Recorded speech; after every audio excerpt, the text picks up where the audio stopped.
Warning: this podcast contains spoilers, but you shouldn't care. Welcome to Hey James, Watch This, a celebration of mediocrity.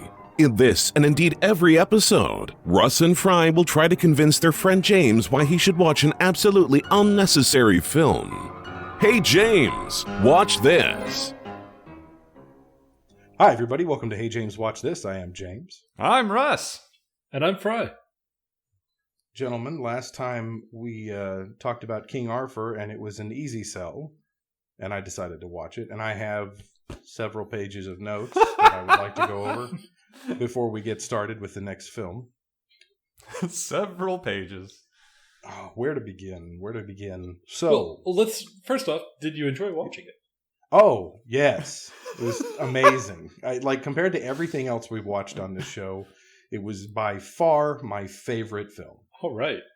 So, even though, Russ, you said it's in the beginning, it's very much Lord of the Rings, and that's true, but the cuts are still just mega Guy Ritchie style. They're weird. I actually went and looked up a little bit about Guy Ritchie, and his background is music videos, and that makes a lot of sense when you think about the way he does filming and stuff like that.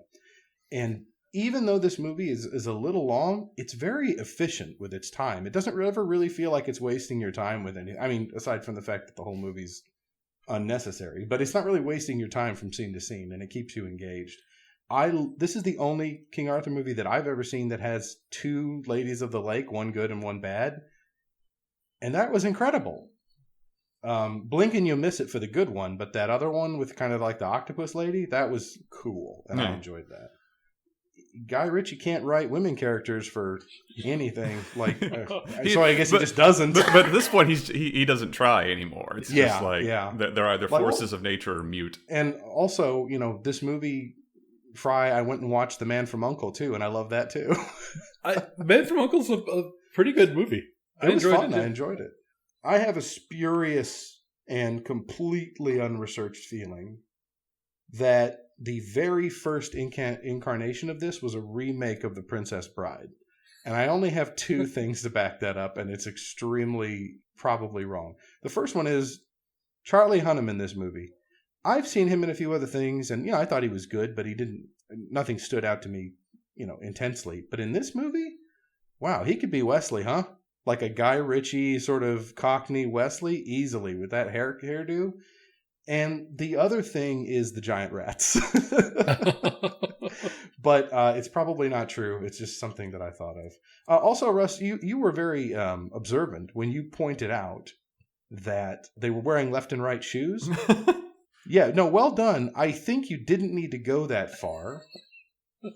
The most obvious thing is that people are just straight up wearing T-shirts. Like modern out-of-the-pack T-shirts. Just all over the place. in modern day Londinium. Yes, in Londinium. This movie was filmed in 1100 and 2019. and also he has his shearling coat at the end.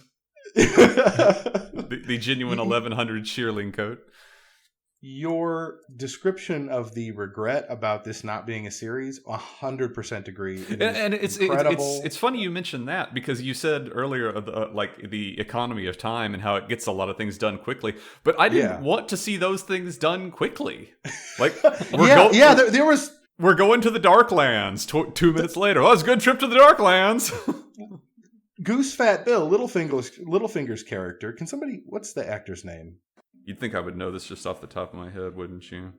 I was kind of hoping. Edit it so it sounds like I know it right off the top of my head. Of course. I definitely will edit it so it sounds like you knew what you were talking about. So, boy, guys, this is some good dead air. This is all staying in, isn't it? Anyway, that's fine. We'll come back to it. Goose Fat Bill's character could have... Aidan Gillen, yeah. Thank you. Aidan Gillen's character, Goose Fat Bill, could have an entire film about him. He is that interesting.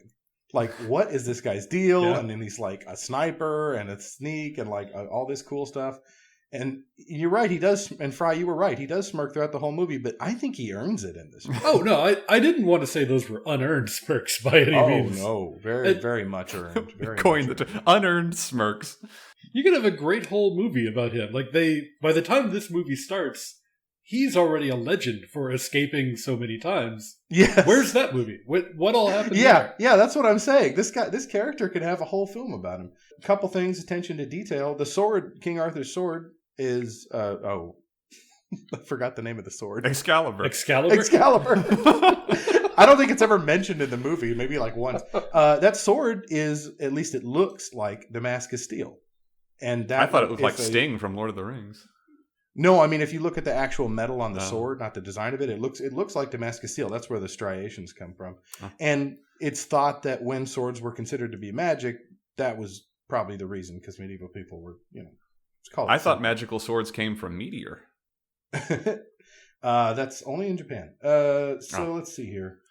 Didn't Tutankhamun have a meteor dagger? Oh, maybe. Yeah, I don't know. Meteors can strike anywhere. At any time. James is 7 scientists. Quote, meteors can strike anywhere. So everybody, just keep a watch out for that. Keep a weather eye on the horizon. On the horizon. If there's one thing 2020 doesn't need, it's surprise meteors hitting people. So in the beginning, they talk about man versus mage, and then they never mention it again. Like it's a huge plot thread that could have its own film, and it's really a man versus a mage. It's not like, there's a whole bunch of mages and a whole bunch of men. Like the music is really good. The music's really good. Really, really good. It does not belong in that fantasy. Movie. No, it doesn't, but it's so good. I didn't mind. Like Guy Ritchie needs to do more fantasy films. And I think do more obscure stuff. Like just have him tackle like a creature feature, like, leprechauns or something like that. So the score was done by a guy named Daniel Pemberton, who did King Arthur, of course. He did The Man from U.N.C.L.E., and he's currently working on the Netflix series Enola Holmes. Oh, cool. Oh, yeah. So if you like that music, here's where to hear some more of his stuff. Excellent, I will. My other 2 thoughts are, 1, this should probably be a video game. And 2, the absence of Jason Statham is deafening. Yeah. Like, even if he wasn't a main character, but just have him be like some sketchy traitor they deal with, would have been incredible. I picture him being cast for some reason as like King Arthur. Like I know that Eric Bana was Uther Pendragon, but I picture like Jason Statham as being Charlie Hunnam's dad, but I also want them to be the same age. Yeah, like I want him to be a guy that like swindles them at the beginning of the movie. Oh, okay. So you wanted him in a lesser role. Got it. Yeah, I mean, I would take either. But either way, gentlemen, excellent work. Good recommendation. I thoroughly enjoyed it. That's not to say it was perfect or anything, but it's kind of hard to criticize. So, do you have anything you want to criticize about the movie? You've mostly just laid praise on it. Not really. It might be because the other films that we've watched on this show this is on a different level. Like it's not perfect. There are criticisms, but I don't want to waste time with that. What I want to know instead is, what do you have for me today? What we have for you today is a horror film. Happy Halloween. And we hope that you're going to be watching Satanic Panic. Ooh, whoa. Okay, all right. Russ, how did you find this movie? Because Russ, you came up with the suggestion. I'd never heard of it before, but I'm so glad you found this movie for us. I am so glad I found this movie. Like, you talk about something that you did not expect. Satanic Panic is a 2019 picture. It is filmed entirely in Dallas, Texas, which is unusual. Interesting. Stars someone that I had never heard of. Haley Griffith plays Sam. It co-stars Rebecca Romaine, and in a very small role, her real-life husband, Jerry O'Connell. And is directed by Chelsea Stardust, which is a fantastic name. And after seeing this one, I'm going to have to see some more of her stuff because, yeah, I went into this unprepared, and you definitely need to go into this unprepared. So it's going to make it difficult to talk about the story then. Oh no, we can talk about the story. Okay. Fry, do you want to go from the top? Yeah, so Sam is a pizza delivery girl. This is her first day. It's not going particularly well. She apparently has given her last $5 as the deposit on the thermal bag, so she can't even buy gas for her Vespa. She's hoping to make some tips in order to, live, because the job doesn't pay very much money. Like you do. She goes out on her first couple runs, and I think she gets tipped an expired Applebee's coupon, and that's about it. End of the day comes along, one more delivery comes up to the rich neighborhood. I forget what it was called. Just some rich neighborhood that's outside of their normal delivery zone. The real life location is Highland Park. And that was the first place I was like, this is shot in Dallas, isn't it? I saw that background. It's so funny you mentioned that, because at the beginning they have like this montage of stately homes that are going by, and I'm like, that looks a lot like Highland Park. Yeah. So she's like, all right, I'll head out there. This is an order for 5 pizzas. I'm surely going to get a tip, and my night will be very fine, and nothing bad will happen to me. That is not what happens. She goes, she delivers the pizza. No tip is produced, and she can't even get her bike to start. So she's like, well, the normal thing to do in this case is to sneak into the rich person's home I just delivered food to and see if I can get some money out of them. I thought you were going to say siphon gas from one of their cars. This movie knows all the horror tropes, and it breaks them. Yeah. Now, by breaks them, do you mean deconstructs, or by breaks them, do you mean just does them real bad? It's not that it does them bad; it just does them blatantly. And yeah. but they're so blatant that like over the top, you're definitely aware of it. It's like I'm gonna break into this house. It's like no. But the campiness is such that you're like, oh, of course she's gonna break into this house. That's the sensible thing. Yeah. Okay. So she breaks in. And not really, I don't know what she was expecting to see, but surely it was not this. There's a group of rich people standing around. I believe they're already wearing their red robes. No, not yet. The only one wearing red at the beginning is Rebecca Romaine, and she is a smoke show. Like she is killing this. And everyone involved looks like they're just having the time of their lives. Oh yeah. Anyway, sorry, Fry. So Rebecca Romaine's character, I think Danica, is giving a little speech to get everyone hyped up for tonight's activities. Our protagonist, Sam, is not really paying attention. She's trying to just talk to some of the people there to see if she can get a little money to get out of there. And they're like, what are you doing here? It has the feel of like a pyramid scheme meeting. You expect her to bring out the knives or the Tupperware, whatever she's going to have people, go out there and start selling, except this neighborhood is much too nice for that to be happening. I don't want to give away the entire movie, but from there, they decide they need Sam for their ritual that's coming up. Well, and the line that gets delivered at the end of the multi-level marketing speech is, "Are you ready to commit yourselves to Satan?" So yeah, and so Sam gets caught up in these satanic escapades. Is this a scenario where it's like she's being tempted by this, or are they just trying to kill her? No, they need her for materials. Spare parts. They had a ritual coming up, which one important component of is having a virgin. The virgin they brought with them turned out not to be so much. Wait, what happens when they use the wrong? Like they use a non-virgin?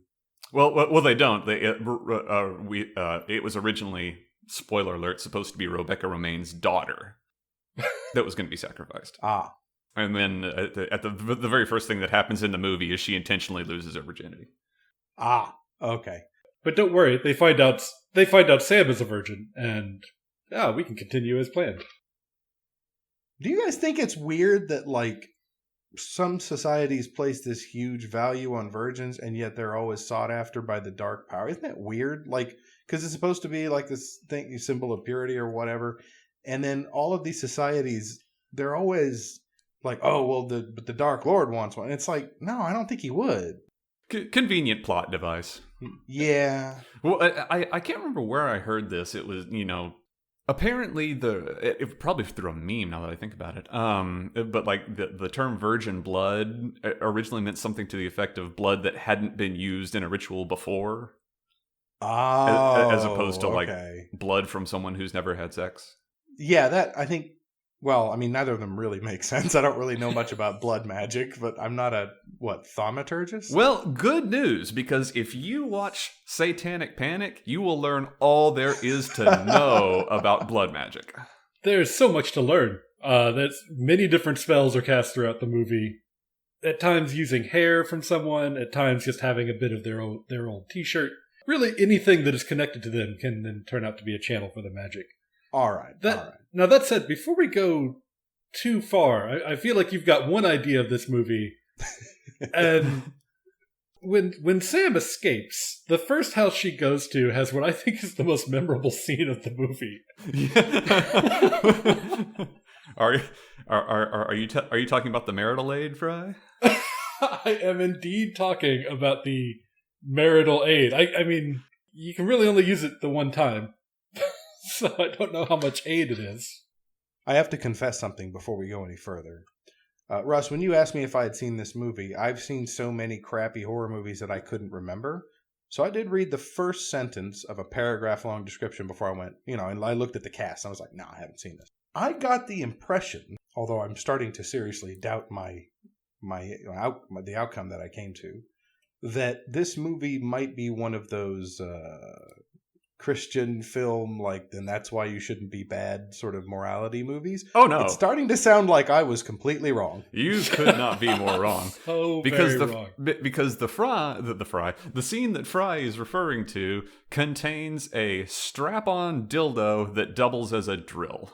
About what, 3 feet long? It is between 3 and 4 feet long. Yeah. Oh, good Lord. All of this is presented straight-facedly. Like, the movie is so aware of what it's doing that you just sort of go along with it. You find yourself just bursting out laughing at the just enormity of ridiculousness. Okay. I think I have a sort of a general idea of where we're going. So, The Fry. Yeah. Why should I watch this movie? As I've mentioned before, I'm not a huge horror movie fan. This is not... While it hits all the beats of your standard horror movies, it's kind of just a lot of fun. Like, it's as much comedy as anything else. Yeah, you say you're not a horror movie fan, but I don't think you've seen enough of them to understand the breadth to the genre. That's possibly true. Comedy horror is definitely a thing. That is squarely where I would say this movie fits in. We've got running through Highland Park, through all these nice houses, trying to hide from satanic cultists who are using magic to track her down. At one point, a soul is physically ripped out of a body through a gunshot wound, and then is turned into a soul souffle. What? I tried to. What was the recipe? Was like 40 minutes at 225.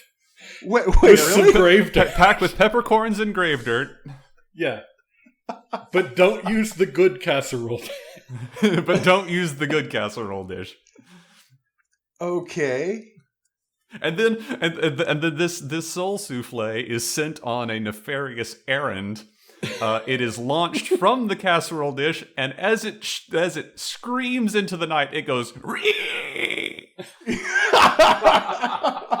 are you talking about? What in the world? I was not prepared. Okay. Russ. Yes. Why said I watched this movie?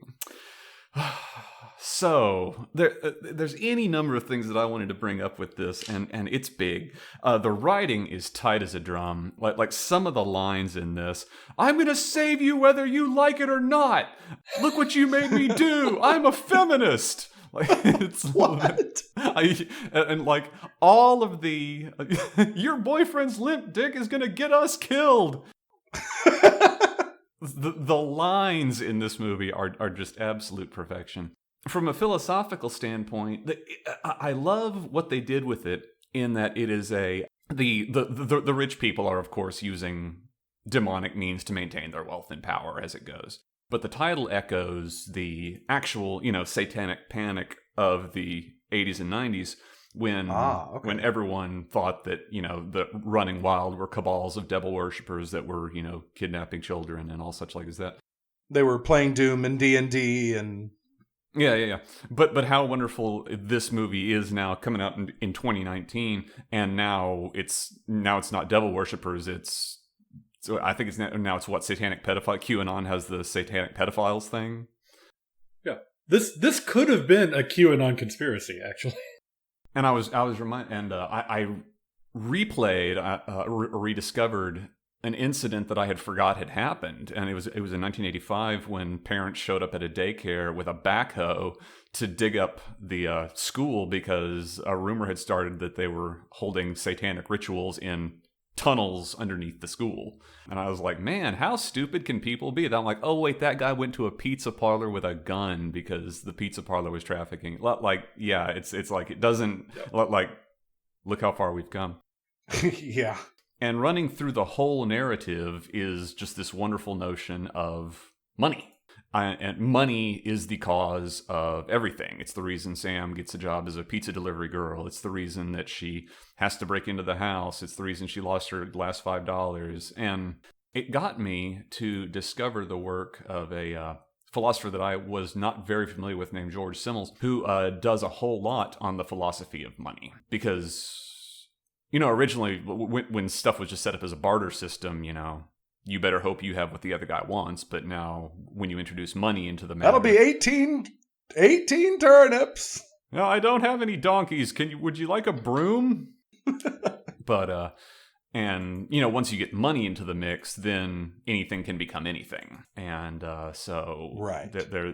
He is very long-winded. There's a great quote here. Money is a specific realization of what is common to economic objects, and the general misery of human life is most fully reflected by this symbol, namely by the constant shortage of money under which most people suffer. Can't we all agree that isn't that just the way?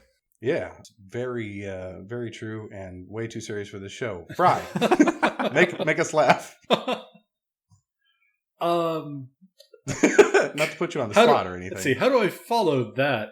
I think that, there's just a number of really just funny moments in this movie that are not funny on the description of it, but just the way it kind of is presented in the movie. So at one point, the head of the coven, Danica, needs to try to figure out where their sacrifice has run off to. And she winds up summoning one of the other people who works at the pizza parlor. This guy has been kind of harassing her. Harassing Sam, the main character, in the hopes that she can learn from him. And so I think as a viewer, I was expecting she's going to somehow interrogate him to find out where Sam has gone. Like maybe he thinks she knows something. Right. That was not her plan.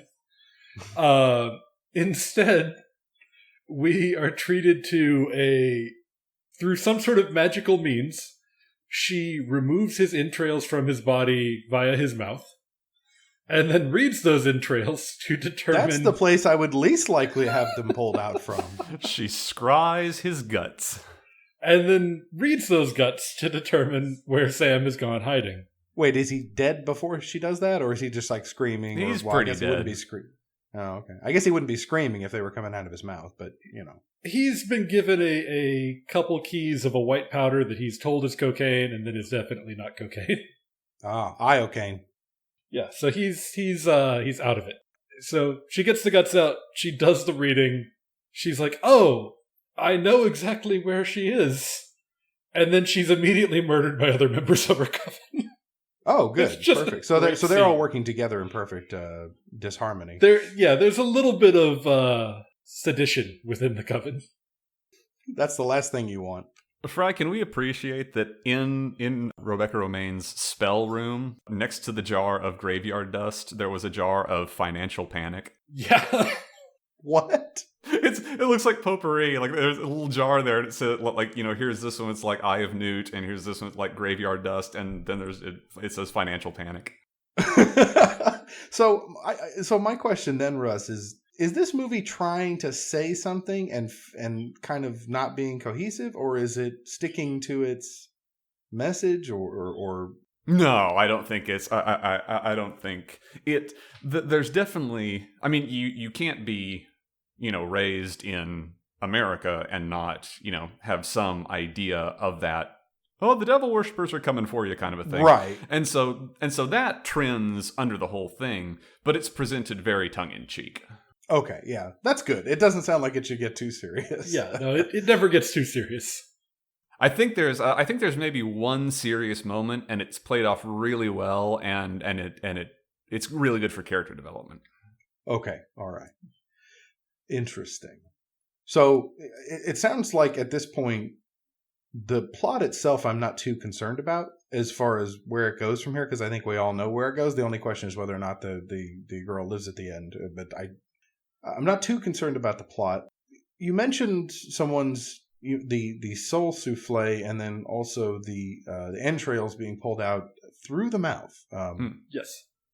How gory is this movie? And very. Okay. Well, I mean, it doesn't shy away from, there's no non-gory way to pull someone's entrails out. Sure, but it's not like The Boys. It's not like there's pools of blood all over the place. There are pools for Fry is completely mistaken on this. There are pools of blood. Like the scene, so Rebecca Romaine goes in to get this guy's heart through his neck. You see all of it. Like she is arm deep in this guy's neck. Like it is visceral. Like there is again. I think the place I would least like someone to remove my heart from. Like, good Lord. Yeah, Fry is correct in that. Like maybe they used a gallon less than The Boys. Yeah, it's just not quite at that level. I'm going to take a wild guess here because I have seen The Boys all the way through. It was great, by the way. I think maybe you perceive this movie as having less gore because The Boys' violence is, while being kind of silly, is also very impactful. And it sounds like for this movie, it's just like, oh, this is the scene where she pulls his heart out.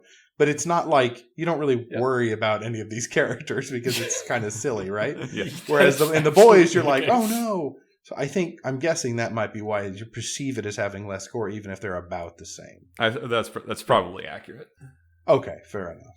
Are there outright? It sounds like there are some visual gags. Are there outright jokes in this movie? I mean, I don't know.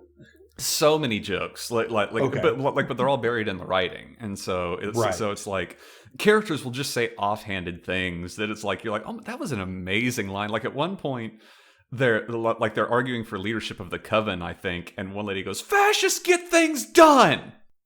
I was like, in what world is that not a great line? Oh my goodness. Okay, so yeah, okay. So definitely solidly on the comedy side of horror. This is not meant to be scary in any way. Are there any jump scares? I don't think so. I don't recall jumping. Okay. Good. Okay, cool. Come on. You know you want to see this. Come on. Yeah, I'm leaning. No. Hold on. I'm not being mean or anything. I'm leaning towards wanting to see it. He's a meathead. I'm leaning towards wanting to see it, and I'm definitely getting there. I just want to know a little bit more about it because I'm very curious. Sure. And the earliest I can watch it is probably this evening or tomorrow. So I just want to use this time right now. So is this kind of an indie film, or is it kind of AA, AAA? Like, what's the level of film that I would on a scale of A to C? I would give it I would put on the B level. Yeah. Okay. Like a B horror. Yeah, that makes sense. It was shot in 18 days, so it's not a big production to say the least. Oh wow. Okay, that's impressive. So it was So the special effects are good enough to show what they need to do, but we're not talking about. Well, the reason I say that, but then Jurassic World: Fallen Kingdom probably had a huge special effects budget, and it looks like garbage. So no, the reason that the effects work in Satanic Panic is because they're all practical. Oh, yeah. Cool. So no CGI no or CG. anything. Yeah, cool. I'm liking it. Oh, okay. What Google tells me is around $1 million. Oh wow. Okay, so it was very budget kind of for a film. Yeah, that's cool. Okay, that's cool. But yeah, for guys, $1 million, they did great work. Yeah. I definitely want to see this movie. It sounds great, and the reasons I'll give you, because I always forget to tell you why, is the visual gags, Russ, that you talked about. Fry the just the pace and the scenes of it, and the really leaning into those horror tropes. I respect that it knows what it's doing, or it sounds like it. So obviously, I'll give you a review when I go watch it. So yeah, I'm definitely going to watch this movie. Yay! All right. So good job. Nice work. And I also thought we might do one horror movie for every week in October. I say definitely. Excellent. So we don't have to worry about the genre. It's going to be horror. What type of horror, I'll leave up to you guys. Or should I pick the subgenre? Nah, we'll get you something good. Sounds good. Does anyone have a rant that they would like to go on about a movie that they have strong opinions about? Can we just appreciate James May? Yes. He's such a huggy bear. Our Man in Japan. Fantastic show. Fry, do you know who James May is? I have no idea. So Fry doesn't watch Top Gear. So that's the show about the cars, right? Well, I haven't seen it in quite some time, but that's where I learned about James May. James May is a British television presenter, and he does a number of different shows, travel, culture, food, that kind of stuff. Also cars, but I think it's been a while since he's done that. Well, no, Grand Tour. Grand Tour is still on. That's right. Yeah, that's why I said I don't watch Top Gear, because they left. Right, because Grand Tour is on. And I would highly recommend, I think it's on Netflix. It's called Our Man in Japan. Watch an episode of that and see if you enjoy it. It's kind of a chill... Oh, that's on Prime. Exploratory. Oh, it is. Okay. Yeah, Our Man in Japan is on Prime. Our Man in Japan. Okay. Yeah. Should check that out. Oh, yeah, man, Fry. If you hadn't seen that, you're going to love that. Definitely. Fry typing on his computer. Clickety-clackety, clickety-clackety. Love that mechanical keyboard. Yeah. I have one too, but you don't hear me typing on it. During the show. No, your whole voiceover is getting cut. No. Not appearing in this episode. Mechanical whirring in place of Fry's speech. I'll just replace him with a text-to-speech. Fry, do you have anything you would like to rant about? No, not today. I haven't. Okay. Don't have anything prepared for today. That's fine. James, do you have anything? Yeah, I do. I want to talk about another movie I don't like. I felt like we were going in that direction. Well, no, I wanted to give you guys a chance, but there's a lot of movies I don't like, and I want to talk about them. What movie don't you like, James? Oh, I want to talk about James Cameron's Avatar. I was talking about this movie just the other night, the great thing I read was James Cameron's Avatar made the most money of any movie. Now, everyone in the world saw it exactly once. Here's what I want you to do. Name 2 characters from Avatar. Yeah, I can't. And that's kind of my point. How can everyone in the world have experienced the same thing and have it penetrate the cultural zeitgeist? 0. Gentlemen, Avatar might be the white whale of unnecessary films. It might be the biggest, the meanest, the baddest unnecessary film of all time. The most expensive, almost certainly. The first reason I don't like Avatar, everyone talked about how great the visuals were. False. The art in this movie is overcolored, rainbow vomit onto the screen. The creatures look dumb. The robots look dumb. The helicopters or jet fighters or whatever the heck they were look dumb. But James, they have sex with their hair tails. They also ride animals with their hair tails. Yep. That was poorly thought. Yeah, well, I don't think it was thought out at all. They blocked out the visuals of the scene and they just said, now do that. And there was some continuity manager somewhere that was just like in chains rattling around on the floor like... So the other thing I hate about this is, Russ, I think you brought it up already. There aren't really any characters in this movie that have a character beyond some kind of weird stereotype. You can tell from the moment you meet every single character in this film where they're going to end up, living or dead, quote unquote, good guys or bad guys by the end of the film. And, I like to be surprised. I like things to and it doesn't have to be a good movie to surprise me. Some really bad movies have surprised me, right? That's way more entertaining than watching this nonsense. Well, truth be told, I have no idea where they're going to go with the sequels because, like, we're wise to, like, colonial invader stuff. Like, here comes the white man to colonize this planet, and he does so wearing the bodies of our dead. I mean, I gotta say, I really want to see where they're going. Like, I enjoyed Avatar. Wouldn't it be great if he just doubles down and it's like extra tone death for the sequels? Oh, it's absolutely he's just going to double down. He's not they turn all the Na'vi white. Oh God! If you and Christian, guys see Avatar 2 whenever it comes out in the next decade or whatever, you're going to have an uphill battle. But I think that's got to be an episode. Because I hate Avatar. I mean, I don't. That sounds impossible. I don't think there's any way we're going to convince you to see it. The holy grail of this show. Yeah, no, Fry. I think it's your white whale, right? It's like it might even have multiple appearances. Like today, every season finale is us trying to convince you to watch Avatar. You'll have to start resorting to other means like chloroform and. No, I don't want to watch it at all. But I think best of luck if you're feeling sassy one week. So anyway, yeah, that's Avatar. Terrible film. Don't watch it. I struggle to think of, aside from Aliens, I can't think of a James Cameron film I do like. But that's neither here nor there. The personal taste and all that. People like Titanic, so.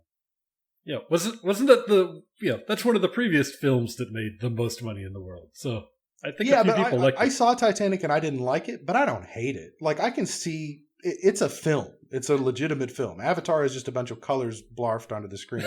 You could watch a screensaver and get the same dramatic and emotional impact that you would get by watching Avatar. So it's interesting that on more than one occasion, the first thing you mentioned about disliking it is the colors of it. Like if it were a more realistic color scheme, not just the colors. I am talking about the entire visual design of the film. Everything is too big, bold, and bright and ugly. And I'm not asking for a dark, gritty version, but have some temperance in your visual design so that we can understand what the crap is going on from scene to scene. Terminator 2 holds up to this day. Yeah, Terminator 2 is a good one. Yeah, Terminator 2 is all right. But, but Terminator 2 is not my favorite James Cameron movie. What is? True Lies. Yeah, True Lies was pretty good. I do wonder on rewatching it if it would still be... Oh, no, it was dumb to begin with. No, I know it's dumb, but I mean, it is a fun movie. But Arnold Schwarzenegger flies a Harrier, hangs a terrorist off a missile, says "you're fired," and shoots him into a building. Like it is perfect 90s. I forgot about that. The part I always remember is that little submachine gun bouncing down the stairs and killing all the bad guys. That was pretty funny. Because that's how guns work. You can just lock the trigger on and chuck them. It's a common combat technique. Yes. Gun grenade. God, that sounds so dangerous. Okay. Throw a firing gun. That's so good. What did he do? He put tape on the trigger and threw it. Did he kill anyone? Definitely himself. If I catch you men throwing your swords and hitting the enemy with your guns again, I'm going to have you all executed. Okay. Should we wrap up? Anybody got any last final thoughts to leave the listeners with? Fascists get things done. God. Russ 2020. Yeah. Okay. Good reminder that that voting starts soon in yes, the election is coming up. Go vote. Go on and get it. All right. Thank you very much, gentlemen. As discussed, I will be watching Satanic Panic. Sounds like a very fun, silly horror movie, and we'll, I'll come back with a review of your arguments and see if maybe you exaggerated a few things. Excellent. Thank you, everybody, for listening to Hey James Watch This. Have a great day, and don't drink bleach.